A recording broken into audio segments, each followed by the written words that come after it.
everyone, to Totally Whiskey and Wine. I'm your host, Jason, and with me, as always, is James, our intermediate, and Zach, our industry professional.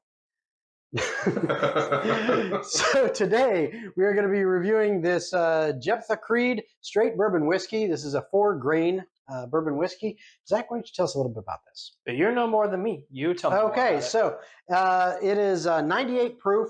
Bourbon whiskey. We actually bought this from Gas Bars out in Tampa. Is about $74 for the bottle. Store pick. 4 grain. It's that's about as much as I know about it personally, but for all intents, called a single barrel. Yeah, yep. Essentially a single barrel. So without further ado, how did we score this? Drum roll, please.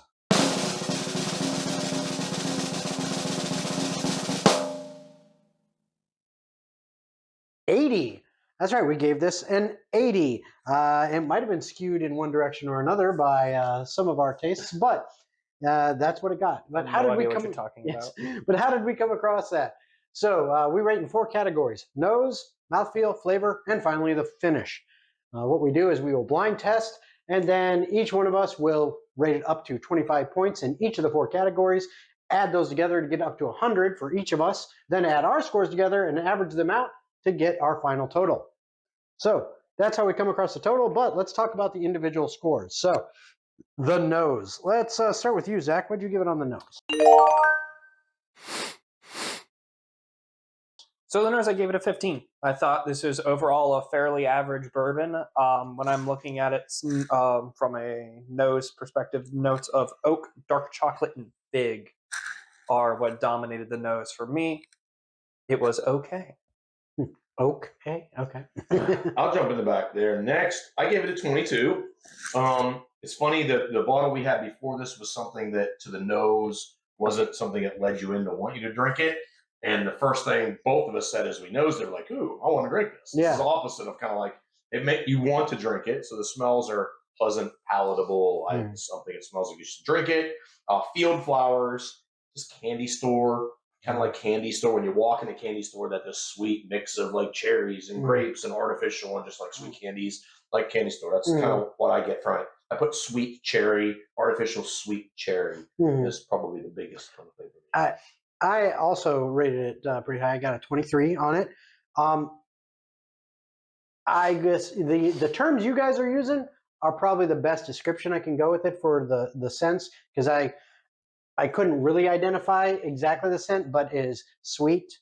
Also a little bit dusty or musty, kind of almost like maybe leather mixed with sweet candies.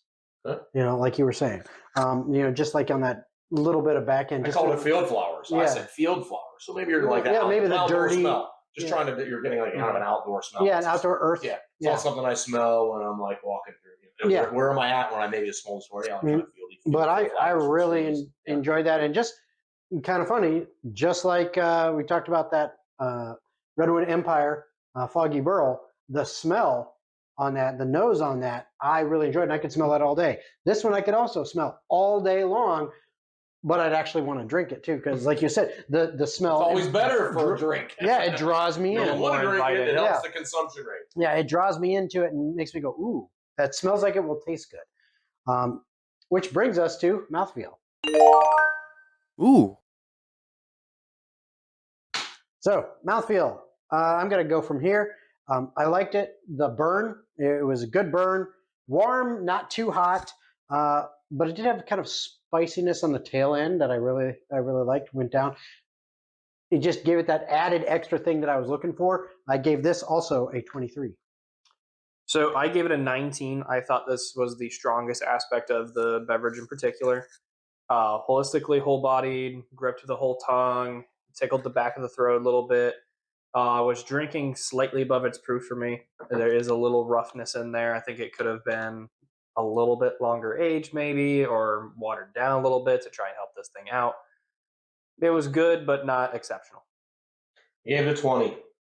I felt like there was a roller coaster front to back of the experience on your mouth. You get sweets up front, you get kind of full in the middle, you get heat at the rear, so you're kind of getting like a full whiskey experience on the mouth. Mm-hmm. So none of it was exceptional, none of it was real noteworthy, just it was all there. felt front, middle, rear. Each was different. 20. All right. Probably edging on a little higher, I think. But Okay. Yeah, but All right. So that's mouthfeel. So what about flavor? Zach, why don't you start us on flavor?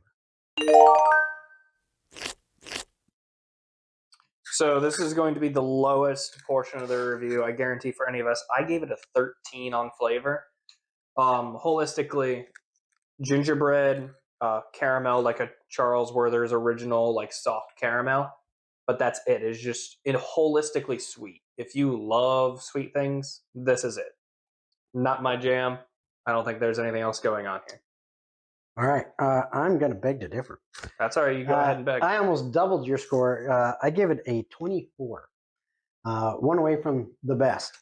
I have words way different from what you said, because for me, the best way I can describe it is the flavor reminds me of what it would feel like to be a cowboy. Like literally, the taste makes me feel like sitting on a horse on a dusty prairie after a long day of work and just enjoying a nice drink. And that's what the flavor makes me feel like. And that kind of reminiscence that, get something like that from a drink, to me, that deserves high marks, because it makes me feel like, oh, this is an experience. 21 for me. Candied fruits, artificially, tiny bit bitter at the end, like some tiny bitter flavor sort of in it. I don't know. It's not so. It's just, it was a little tricky to get them for. But candied fruits, artificial, tiny bit bitter. 21. All right. And why don't you continue on with our finish? Do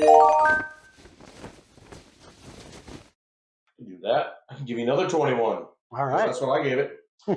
Lasting heat. The taste overall is a little proofy. It drinks a little over its proof. I would have guessed this was higher than a 98, probably like 108 or so. It tasted a good bit higher. Mm-hmm. So subtle, lasting flavor. It's there. It sticks the whole way through. The flavor does finish out. That's why I give it a 21. I don't lose it immediately. Mm-hmm. What I'm drinking stays with me through the experience. So, yeah. And I agree with you. I give it a 22, just a little bit higher. Pretty much the same. It stayed with me. I liked it. I liked the way the coating was there, the spiciness on the back end. I enjoyed that. It makes me want to come back to it. I mean, as you can see, I added a little more because I enjoy this one. This is really good. For me, I like this. I'll go ahead and finish off our finish here. I gave it an 18. Okay. Sticks well with the mouthfeel. Just doesn't do too much afterwards. Just leaves a little more to be desired, but it's still good. All right. So there you have it. An 80 for the Jeptha Creed Straight Bourbon Whiskey, that 4-grain bourbon whiskey. If you like this episode, we would appreciate some likes and subscribes on the YouTube channel or things like that. But whatever you're drinking, we do hope you enjoy. Cheers, everybody. Cheers.